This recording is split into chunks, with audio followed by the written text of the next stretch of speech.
आज अपन स्टार्ट करने वाले हैं परमाणु वाले चैप्टर के कुछ इंपॉर्टेंट क्वेश्चंस, ऑब्जेक्टिव क्वेश्चन जो कि मोस्ट इंपॉर्टेंट है। पहला क्वेश्चन देखो, पहला क्वेश्चन इसने क्या बोल रखा है, हाइड्रोजन परमाणु के nवीं कक्षा की त्रिज्या जिसको अपन Rn से लिखते हैं किसके समानुपाती होती हैं। देखो ऑप्शन क्या है, n² के समानुपाती होती हैं, दूसरा ऑप्शन क्या है n के समानुपाती होती हैं, तीसरा ऑप्शन क्या है n³ के समानुपाती होती हैं और चौथा क्या होती हैं n के व्युत्क्रमानुपाती होती है। तो कौन सा ऑप्शन सही है, आपको पता है पहला ऑप्शन सही है। Rn किसके समानुपाती होती हैं, n² के। किसके समानुपाती होती है Rn का मान, n² के क्या होता है समानुपाती।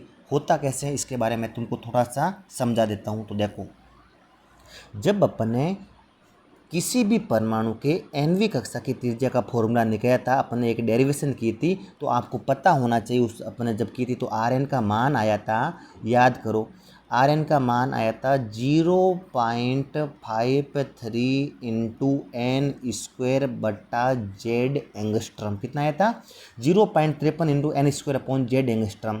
और अपन 0.53 एंगस्ट्रम को मैंने कितना मान लिया A0, तो फॉर्मूला कितना बन जाएगा A0 n² upon Z. A0 क्या हो जाएगा यहाँ पर, A0 को बोल कितना मान हो जाएगा A0 का 0.53 एंगस्ट्रम। ये किसका फॉर्मूला हो जाएगा, किसी भी परमाणु के nवीं कक्षा में गमन करते हुए nवीं कक्षा की क्या हो जाएगी त्रिज्या। और अगर मैं हाइड्रोजन परमाणु की बात करता हूँ तो जेड का मान कितना हो जाएगा 1 और Rn का मान किसके बराबर हो जाएगा A0 n²। ये फॉर्मूला किसका हो जाएगा, हाइड्रोजन परमाणु के nवीं कक्षा की त्रिज्या का फॉर्मूला हो जाएगा। और आपको पता है A0 तो एक कांस्टेंट है, A0 का मान तो कितना है 0.53 एंगस्ट्रम। तो Rn किसके समानुपाती हो जाएगा, n² के क्या हो जाएगा समानुपाती। कुछ और भी सवाल बनते हैं, बताओ हाइड्रोजन परमाणु के प्रथम कक्षा की त्रिज्या कितनी हो जाएगी, n की जगह 1 रखो तो प्रथम कक्षा की त्रिज्या कितनी आ जाएगी A0। और इसी त्रिज्या को अपन बोलते हैं बोर त्रिज्या और इसका मान होता है 0.53 एंगस्ट्रम। कितना होता है 0.53 एंगस्ट्रम होता है। कितना होता है 0.53 एंगस्ट्रम होता है, जिसको अपन क्या बोलते हैं बोर त्रिज्या बोला जाता है, जिसको अपन क्या बोलते हैं बोर त्रिज्या। अगर आपको पूछे हाइड्रोजन परमाणु की दूसरी कक्षा की त्रिज्या कितनी होगी, तो n की जगह 2 रखो, कितना आ जाएगा 4A0 यानी 4 इंटू 0.53 एंगस्ट्रम। तीसरी कक्षा की त्रिज्या पूछेगा कितना हो जाएगा 9A0 यानी 9 इंटू 0.53 एंगस्ट्रम। और इन त्रिज्याओं का अनुपात कितना आ जाएगा, त्रिज्याओं का अनुपात होता है R1 अनुपात R2 अनुपात R3 होता है 1:4:9। ये पूरा आपको पता होना चाहिए। तो अपना ऑप्शन कौन सा हो जाएगा फर्स्ट। सेकेंड क्वेश्चन क्या है, एक परमाणु द्रव्यमान मात्रक के समतुल्य ऊर्जा कितनी होगी। 1 electron volt 14.2 mega electron volt, 931.5 mega electron volt और 931.5 मेगा इलेक्ट्रॉन वोल्ट। ये है ना पीछे वाले दोनों ऑप्शन क्या दे दिए सेम। तो ये सवाल तो आपको पता हो सर ये इसका है ही नहीं, ये तो किसका है नाभिक वाले चैप्टर का है। कौन से चैप्टर का है नाभिक, तो ये आपको आना चाहिए। इसका आंसर कितना आ जाएगा 931.5 मेगा इलेक्ट्रॉन। इसका आंसर कितना आ जाएगा 931, ये भी 931.5 और ये भी क्या है 931.5 मेगा इलेक्ट्रॉन वोल्ट है। तो सी और डी में से कोई भी ऑप्शन आपका दोनों सही है। अगला सवाल देखो, अगला सवाल इंपॉर्टेंट है, पहले सवाल को पढ़ो। हाइड्रोजन परमाणु के nवीं कक्षा में ऊर्जा का फॉर्मूला -13.6 अपॉन n² होता है, ये सबको पता है। तो क्या बोल रहे हैं, किसी भी इलेक्ट्रॉन को प्रथम कक्षा से दूसरी कक्षा में भेजने के लिए कितनी ऊर्जा की आवश्यकता होगी। देखो इसके बारे में अपन बात करते हैं। अगला सवाल, जब अपन ने किसी भी कक्षा में घूमते हुए इलेक्ट्रॉन की कुल ऊर्जा की डेरिवेशन की थी, क्या की थी डेरिवेशन, तो आप बोलोगे सर डेरिवेशन की थी तो फॉर्मूला आया था, कुल ऊर्जा का फॉर्मूला आता है En = -13.6 Z² upon n² electron volt. ऊर्जा का फॉर्मूला किस में आया था इलेक्ट्रॉन वोल्ट में। और कुल ऊर्जा क्या आती है नेगेटिव। ये नेगेटिव क्या बताती हैं कि इलेक्ट्रॉन नाभिक से क्या है परिबद्ध है। ये भी सवाल आ चुका है कि nवीं कक्षा में गति करते हुए इलेक्ट्रॉन की कुल ऊर्जा क्या होती है, धनात्मक होती है या ऋणात्मक होती है। तुम क्या बोलोगे ऋणात्मक। ऋणात्मक होने का मतलब क्या है कि नाभिक और इलेक्ट्रॉन के मध्य क्या है अट्रैक्शन है, यानी नाभिक से इलेक्ट्रॉन क्या है परिबद्ध हैं। ये आपको पता होना चाहिए। अगर हाइड्रोजन परमाणु की बात करता हूँ तो जेड का मान कितना आ जाएगा 1 और हाइड्रोजन परमाणु के लिए ऊर्जा का फॉर्मूला सिंपल कितना आ जाएगा कितना आ जाएगा -13.6 अपॉन n² इलेक्ट्रॉन वोल्ट। और अगर मान लो हाइड्रोजन परमाणु के प्रथम कक्षा में इलेक्ट्रॉन की ऊर्जा निकालनी है तो n की जगह कितना रख दो 1। प्रथम कक्षा की ऊर्जा कितनी आ जाएगी -13.6 इलेक्ट्रॉन वोल्ट।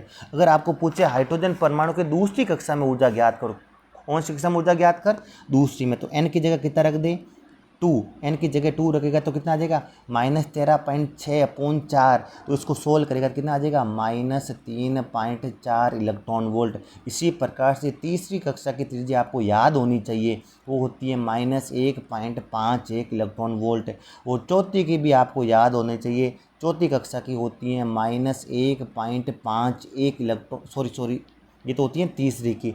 आपको आपको आपको चौथी की पता होनी चाहिए, चौथी की होती हैं -0.85 इलेक्ट्रॉन वोल्ट। कितनी होती हैं 0.85 इलेक्ट्रॉन वोल्ट। और पाँचवीं की ऊर्जा भी आपको पता होनी चाहिए, पाँचवीं की होती है -0.54 इलेक्ट्रॉन वोल्ट। इसी प्रकार अनंत, अगर n का मान अनंत ले जाओ तो ऊर्जा का मान कितना आ जाएगा 0 आ जाएगा। और ये भी आपको पता होना चाहिए n का मान बढ़ेगा तो ऊर्जा का मान भी क्या करेगा, बढ़ेगा। देख लो n का मान बढ़ रहा है तो ऊर्जा का मान क्या कर रहा है -13 से बढ़ के कितना हो गया -3, -3 से बढ़ के -1, -1 से 85, 0.85। तो देखो n का मान बढ़ रहा है तो कुल ऊर्जा भी क्या हो रही है, बढ़ रही है। नेगेटिव में घटना मतलब क्या होता है, बढ़ना होता है। अब देखो, अब ये जो सवाल अपन को क्या बोल रहे हैं कि इलेक्ट्रॉन को कौन सी कक्षा से, पहली कक्षा से, कौन सी कक्षा में भेजना है, दूसरी कक्षा में भेजना है। इलेक्ट्रॉन को पहली कक्षा से, हाइड्रोजन की पहली कक्षा से कौन सी कक्षा में भेजना है, दूसरी। दूसरी कक्षा की ऊर्जा मैंने कितनी मान ली E2, पहली कक्षा की ऊर्जा कितनी मान ली E1। E2 को बोला जाता है उच्च ऊर्जा स्तर। क्या बोला जाता है, E2 को बोला जाता है उच्च ऊर्जा स्तर। क्या बोला जाता है, उच्च ऊर्जा स्तर। और E1 को बोला जाता है निम्न ऊर्जा स्तर। कौन सा ऊर्जा स्तर बोला जाता है, निम्न। यहाँ से यहाँ तक इलेक्ट्रॉन को भेजना है, किसको भेजना है, तो ऊर्जा की आवश्यकता होती है। ऊर्जा की क्या होती है, आवश्यकता। और ये दोनों के बीच में जो गैप होता है एनर्जी का, उसके बराबर ऊर्जा को चाहिए। तो ऊर्जा को लिखने का तरीका, उच्च ऊर्जा स्तर की ऊर्जा कितनी है E2, निम्न की कितनी है E1। तो आंसर कितना आ जाएगा E2 - E1। और E2 का मान कितना है, देखो -3.4 इलेक्ट्रॉन वोल्ट। और E1 का मान कितना है -13.6 इलेक्ट्रॉन वोल्ट। यहाँ से सोल्व करोगे तो -3.4 और यहाँ माइनस माइनस क्या हो जाएगा +13.6। और तो आंसर कितना आ जाएगा 10.2 इलेक्ट्रॉन वोल्ट ऊर्जा की क्या होगी, आवश्यकता। इनके बीच का गैप कितना, इनके बीच का गैप तुम कहोगे सर इनके बीच का गैप है 10.2 इलेक्ट्रॉन वोल्ट। तो इतनी ही ऊर्जा की आवश्यकता होती है किसी भी इलेक्ट्रॉन को पहली कक्षा से दूसरी कक्षा में भेजने के लिए। कितनी ऊर्जा की आवश्यकता होती है 10.2 इलेक्ट्रॉन वोल्ट। तो बताओ तीसरे क्वेश्चन का आंसर कितना हो जाएगा 10.2 इलेक्ट्रॉन वोल्ट। चौथा, कौन सी श्रेणी दर्शीय क्षेत्र में आती है, तो ये आपको पता है बामर श्रेणी की पूरी बामर श्रेणी दर्शीय क्षेत्र में नहीं आती हैं। बामर श्रेणी की कुछ रेखाएं कहाँ आती हैं, दर्शीय क्षेत्र में। तो कौन सा ऑप्शन हो जाएगा बी। पांचवा क्वेश्चन, इलेक्ट्रॉन की एनवी कक्षा में कोणीय संवेग कितना होता है। आपको पता है बोर की द्वितीयक परिकल्पना, कोणीय संवेग के क्वांटीकरण की परिकल्पना। बोर ने बोला था किसी भी कक्षा में चक्कर लगाते हुए इलेक्ट्रॉन का कोणीय संवेग h/2π का क्या होता है, पूर्ण गुणज। तो क्या आंसर आ जाएगा NH/2π। क्या आंसर आ जाएगा NH/2π। हाइड्रोजन स्पेक्ट्रम की श्रेणी जो कौन सी में आती है, प्राबेंगनी। प्राबेंगनी में केवल एक श्रेणी आती है लाइमन। देखो लाइमन पूरी श्रेणी प्राबेंगनी में आती है, किस में आती है, प्राबेंगनी। लेकिन बामर का कुछ पार्ट आता है प्राबेंगनी में। बामर श्रेणी का कुछ पार्ट तो आता है दर्शीय में और कुछ पार्ट आता है प्राबेंगनी में। लाइमन पूरी श्रेणी किस में आती है, प्राबेंगनी में। और पीछे वाली 3 श्रेणियाँ पाचन, ब्रेकेट और फुंड वो आती हैं अवरक्त क्षेत्र में। कौन क्षेत्र में आती हैं, अवरक्त क्षेत्र में। ये आपको आंसर क्या हो जाएगा डी। याद एक बार अच्छे से देखो, लाइमन पूरी की पूरी श्रेणी आती है प्राबेंगनी में, दर्श और बामर का कुछ भाग दर्शीय में और कुछ भाग प्राबेंगनी में। और ब्रेकेट, पाचन एंड फुंड पूरी की पूरी श्रेणी आती है अवरक्त क्षेत्र में। कौन क्षेत्र में आती है, अवरक्त। अगला सवाल है कि हाइड्रोजन परमाणु के निम्नतम ऊर्जा स्तर की ऊर्जा -13.6 इलेक्ट्रॉन वोल्ट होती हैं, बिल्कुल होती हैं। तो बताइए कि क्वांटम संख्या 2 के संगत ऊर्जा अभी अपने निकाला था, कितना आई n = 2 रखेंगे तो ऊर्जा का फॉर्मूला कितना आ जाएगा, बताओ। ऊर्जा का फॉर्मूला आ जाएगा -3.4 इलेक्ट्रॉन वोल्ट। कितना आ जाएगा -3.4 इलेक्ट्रॉन वोल्ट। बोर कक्षा के प्रथम कक्षा की त्रिज्या, बोर परमाणु के प्रथम कक्षा की त्रिज्या कितनी दी हुई है, आर नोट है। तो बताइए चौथी कक्षा की त्रिज्या कितनी हो जाएगी। आपको पता है अभी अपन निकालता है प्रथम कक्षा की त्रिज्या अगर ए नोट है तो चौथी की त्रिज्या कितनी हो जाएगी, 16 ए नोट। और इसने सवाल में क्या देखा है, आर नोट है, तो आर नोट कितना हो जाएगा, 16 आर नोट। कितना हो जाएगा, 16 आर नोट। अगला सवाल, जब कोई अल्पाकण नाभिक के समीप आता है तो वो प्रकीर्णित हो जाता है। प्रकीर्णित होने का मतलब होता है वो अपने मूल पद से क्या हो जाता है, विचलित। क्यों होता है, क्योंकि नाभिक पर क्या होता है, धनावेश। अल्पाकण पर भी क्या होता है, धनावेश। धनावेश को क्या करता है, प्रतिकर्षित करता है और वो अपने पद से क्या हो जाता है, विचलित। क्यों होता है, तो ऑप्शन कौन सा सही होगा बताओ, ए सही होगा, बी होगा, सी होगा, डी होगा, ए। क्योंकि अल्पाकण कैसा होता है, धनावेशित होता है। अगला सवाल, बोर्ड त्रिज्याओं का अनुपात, अपन ने अभी सवाल किया था, कितना हो जाएगा, 1:4:9। 1:4:9। ये सवाल इंपॉर्टेंट है। हाइड्रोजन परमाणु की किसी बोर कक्षा में इलेक्ट्रॉन की गतिज ऊर्जा का स्थितिज ऊर्जा से अनुपात ज्ञात करो। ये इंपॉर्टेंट सवाल है, इसके बारे में कुछ अपन बात करते हैं। जैसे मैं आपको एक एग्जाम्पल लेके समझाता हूँ, इस एग्जाम्पल से आपको समझ में आ जाएगा। मान लो हाइड्रोजन परमाणु में ऐसे एक कोई नंबर ले रहा हूँ, हाइड्रोजन परमाणु में चक्कर लगाते हुए इलेक्ट्रॉन की गतिज ऊर्जा हमेशा पॉजिटिव होती है। मैंने मान लिया +x है, कितनी है, +x। तो उस इलेक्ट्रॉन की कुल ऊर्जा हो जाएगी -x। कितनी हो जाएगी, -x। और स्थितिज ऊर्जा हो जाएगी -2x। कितनी हो जाएगी, -2x। कितनी हो जाएगी, -2x। तो अपन को किसका अनुपात पूछा है, गतिज ऊर्जा और स्थितिज ऊर्जा का अनुपात पूछा है। तो x अपॉन कितना हो जाएगा, -2x। तो अनुपात कितना आ जाएगा, -1:2।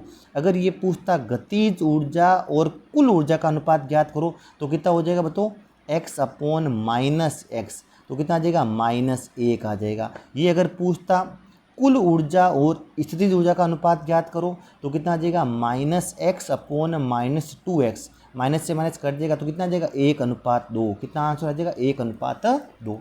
तो अपन को पूछा है गतिज और स्थितिज का, तो कितना हो जाएगा, -1:2 आ जाएगा। कितना आंसर आ जाएगा, -1:2। तो कौन सा ऑप्शन हो जाएगा, सी।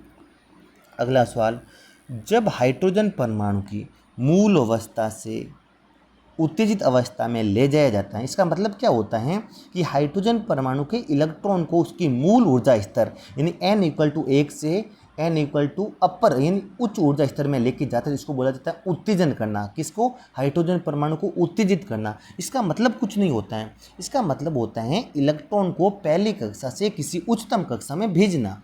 तो देखो ये याद रखना, इंपॉर्टेंट चीज़ है, ये क्वेश्चन बहुत इंपॉर्टेंट है।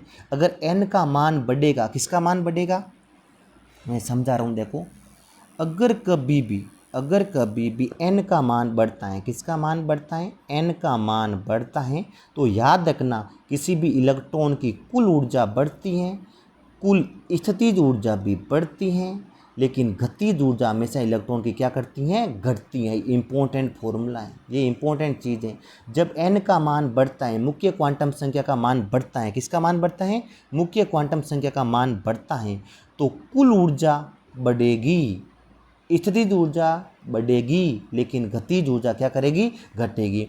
तो किसी भी हाइड्रोजन परमाणु को अपन उत्तेजित करते हैं, क्या करते हैं, उत्तेजित, यानी n=1 से इलेक्ट्रॉन को किसी उच्चतम ऊर्जा स्तर में लेके जाते हैं। कौन से ऊर्जा स्तर में लेके जाते हैं, उच्चतम। मतलब n का मान बढ़ाते हैं, n का मान बढ़ाएंगे तो कुल ऊर्जा तो बढ़ेगी, लेकिन गतिज ऊर्जा क्या करेगी, घटेगी। तो कौन सा ऑप्शन सही है, देखो स्थितिज ऊर्जा बढ़ती हैं, गतिज ऊर्जा कम होती हैं, पहला ऑप्शन एकदम करेक्ट है। पहला ऑप्शन इसका क्या हो जाएगा, बाकी सब देख लो आप, एकदम पढ़ लेना, और बाकी तो सब क्या हो गई, गलत। पहला ऑप्शन क्या हो जाएगा, सही। अगला सवाल क्या है, हाइड्रोजन परमाणु के बोर मॉडल में निम्नतम कक्षा में क्या होती हैं। आपको पता है सबसे निम्नतम ऊर्जा स्तर में इलेक्ट्रॉन की ऊर्जा सबसे कम होती है, ऊर्जा सबसे क्या होती है, न्यूनतम ऊर्जा होती है। निम्नतम ऊर्जा स्तर में इलेक्ट्रॉन की ऊर्जा क्या होती है, सबसे कम।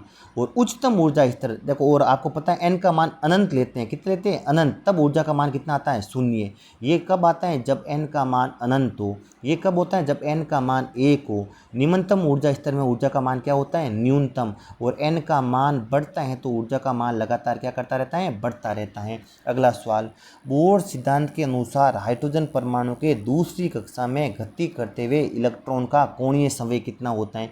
तो आपको पता है nवीं कक्षा में गति करते हुए इलेक्ट्रॉन का कोणीय संवेग कितना होता है NH/2 पाई, और इसने n का मान कितना दे दिया 2, तो कितना हो जाएगा 2H/2 पाई, 2 से 2 कैंसिल, तो ऑप्शन कितना आ जाएगा H/पाई। आगे, हाइड्रोजन परमाणु में इलेक्ट्रॉन कक्षा की त्रिज्या किस कोटि की होती हैं? आपको पता है कक्षा की त्रिज्या कितनी की बताओ किस कोटि की होती है, मतलब ये पूछता है परमाणु का आकार किस कोटि का होता है, परमाणु का आकार किस कोटि का होता है। तो अच्छे से सुनना, किन्हीं किन्हीं बुकों में परमाणु का आकार दे रखा है 10⁻10 मीटर की कोटि का, और किसी किसी बुक में दे रखा है 10⁻9 मीटर की कोटि का। दोनों ऑप्शन कभी नहीं आएगा, या तो ऑप्शन देगा 10⁻9 मीटर या देगा 10⁻10 मीटर, दोनों में से कोई एक ऑप्शन देगा। और आपको पता है हाइड्रोजन परमाणु में क्या पूछा, इलेक्ट्रॉन की कक्षा की त्रिज्या किस कोटि की होती है। मेरे को पता है हाइड्रोजन त्रिज्या, इसका मतलब क्या है, किसी भी परमाणु का आकार किस कोटि का होता है, परमाणु का आकार होता है 10⁻9 मीटर की कोटि का। और अगर इसमें ऑप्शन 10⁻10 मीटर दिया हो तो 10⁻9 नहीं देगा, और ऑप्शन कितना हो जाएगा 10⁻10 मीटर। अगला सवाल, नाभिक की खोज किसने की थी, नाभिक की खोज रदरफोर्ड ने की थी। अगला सवाल, अल्फा कण परिकीर्ण प्रयोग में अल्फा कणों का पथ कैसा होता है, तुम बोलोगे अति परवलयकार। नाभिक के केंद्र से अल्फा कण के प्रारंभिक वेग सदिश की लंबवत दूरी क्या कहलाती है, ये तो आपको पता होना चाहिए, बताओ। इसको बोलते हैं संघट्ट प्राचल, क्या बोला जाता है, जिसको स्मॉल b से लिखते हैं। स्पेक्ट्रमी रेखाओं का विद्युत क्षेत्र में विपाटन क्या कहलाता है, और चुंबकीय क्षेत्र में विपाटन क्या कहलाता है। ये आपके कोर्स में नहीं है, आप पढ़ना ही मत। विद्युत क्षेत्र में विपाटन रमन प्रभाव कहता है, और चुंबकीय क्षेत्र में विपाटन को स्टार्क प्रभाव कहते हैं, लेकिन आपके कोर्स में नहीं है, तो आप इस सवाल को इग्नोर कर लो, चौथे को। विद्युत क्षेत्र रेखाओं का विपाटन कौन से क्षेत्र में, विद्युत क्षेत्र में विपाटन कहलाता है रमन प्रभाव, कौन सा प्रभाव कहता है रमन, और चुंबकीय क्षेत्र में विपाटन कहलाता है स्टार्क प्रभाव। अब देखो, हाइड्रोजन परमाणु का इलेक्ट्रॉन जब उच्च ऊर्जा स्तर से कहाँ में आता है n=5 में संक्रमण करता है, तो कौन सी श्रृंखला उत्पन्न, कौन सी श्रेणी आती है। तो याद देखो, अच्छा क्वेश्चन, ये क्वेश्चन में आपको पता होना चाहिए। n=1 में संक्रमण करता है तो बोलती है लाइमन, 2 में संक्रमण करती है बामर, 3 में क्या होती है लाइमन बामर, फिर क्या होती हैं ला बाम पास बेट, ये आपने ट्रिक बनाई होगी। फिर पाचन बनती हैं, फिर ब्रेकेट बनती है, और सबसे लास्ट में कौन श्रेणी बनती है, n=5 के लिए फूंड श्रेणी बनती है। क्या कौन श्रेणी बनती है, फूंड श्रेणी बनती हैं। अब पूछते हैं पाचन श्रेणी की रेखाएं विद्युत चुंबकीय स्पेक्ट्रम के कौन से क्षेत्र में आती हैं। पाचन आपको पता है अवरक्त क्षेत्र में आती हैं, कौन से क्षेत्र में आती हैं, अवरक्त क्षेत्र में आती हैं। हाइड्रोजन परमाणु के nवें कक्षा में इलेक्ट्रॉन की ऊर्जा कितनी होती है, आपको पता है ऊर्जा होती है -13.6/n², कितनी होती है -13.6 कितनी होती है n², अर्थात क्या होती है ऋणात्मक होती है, क्या होती है ऋणात्मक। और आपको पता है हाइड्रोजन परमाणु की nवें कक्षा की ऊर्जा होती है -13.6/n² इलेक्ट्रॉन वोल्ट। किसी भी परमाणु की त्रिज्या आपको पता है एंगस्ट्रम की कोटि की होती है, और नाभिक की त्रिज्या फर्मी मीटर की कोटि की होती है। परमाणु की त्रिज्या होती है 10⁻10 मीटर, और नाभिक की त्रिज्या होती है 10⁻15 मीटर। अगला सवाल, वह न्यूनतम त्वरित विभव जो किसी इलेक्ट्रॉन को किसी परमाणु से टकराने पर उसको उत्तेजित कर दे, तो परमाणु का यदि परमाणु को उत्तेजित कर देते तो उसको अपन क्या बोलते हैं, उत्तेजन विभव बोलते हैं। कौन सा विभव बोलते हैं, उत्तेजन विभव बोलते हैं। अगला देखो, इंपॉर्टेंट सवाल दे रखा है इसने कि गाइगर मास्टर्न प्रयोग में अपन ने पढ़ा था, ये अपन ने पढ़ा पूरा प्रयोग। बी क्या होता है, बी को बोलते हैं संघट्ट प्राचल, और थीटा को क्या बोलते हैं, थीटा को बोलते हैं परिकीर्ण कोण। परमाणु के रदरफोर्ड की 2 कमियां बता दोगे, बोर के क्वांटीकरण की द्वितीयक अभिकरण क्या है ये बता दोगे।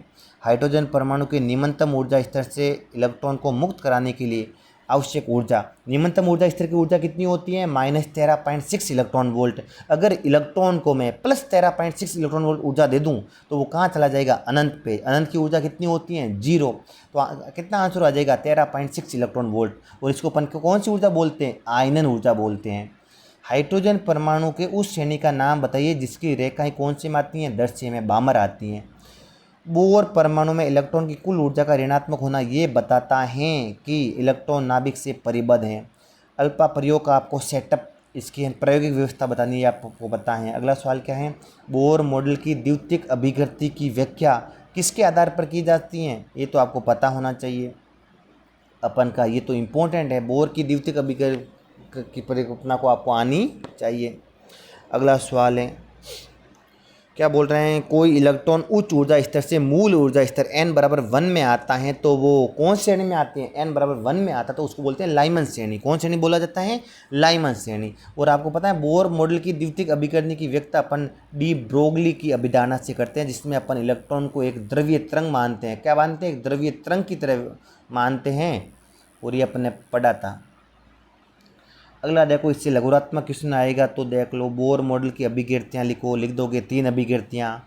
और 9वीं कक्षा में ऊर्जा का फॉर्मूला का व्यंजक आपको आता है। अल्फा प्रकीर्ण प्रयोग का निष्कर्ष लिखो, 99.86% कण सीधे निकल जाते हैं, कुछ विक्षेपित होते हैं, कुछ 180 डिग्री पे होता है, कुछ अधिक कोण पे, अपन सब कुछ पढ़ चुके हैं। बोर मॉडल की त्रिज्या का व्यंजक ये आपको आना चाहिए। बोर मॉडल के रैखिक स्पेक्ट्रम की विभिन्न श्रेणियों को लिखिए, 5 श्रेणी होती हैं, आपको पता होनी चाहिए, उनका नाम लिख दो और उनके बारे में कुछ बता दो। डी ब्रोगली की तरंग परिकल्पना द्वारा बोर की द्वितीयक अभिकृति की व्याख्या। ये देखो, डी ब्रोगली ने बोर की द्वितीयक अभिकृति की व्याख्या की थी। इसने इलेक्ट्रॉन को क्या माना था, एक द्रव्य तरंग माना था। क्या माना था, द्रव्य तरंग मान के उसकी व्याख्या की थी। ये आपको आना चाहिए। ये इसके ऑब्जेक्टिव हो गए।